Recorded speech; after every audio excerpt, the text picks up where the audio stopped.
We used to walk along here. You were a bossy kid. Bossed me around. You were 5. I was 12. I have a lot of questions.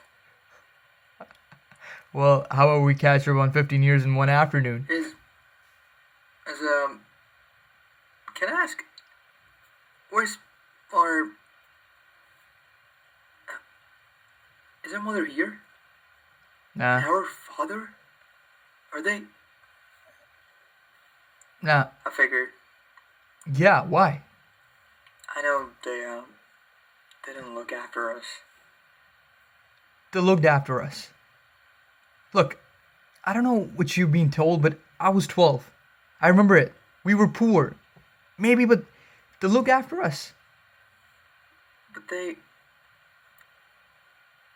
Then what? they didn't treat us well.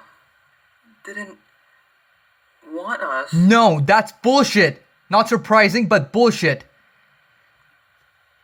When they came for you, Mom fought so hard they had to handcuff her to the fridge. And then their lives went to shit.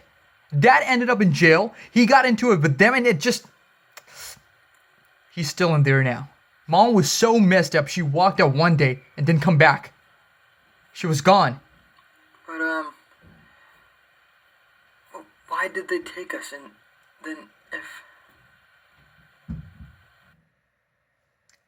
Ask them that.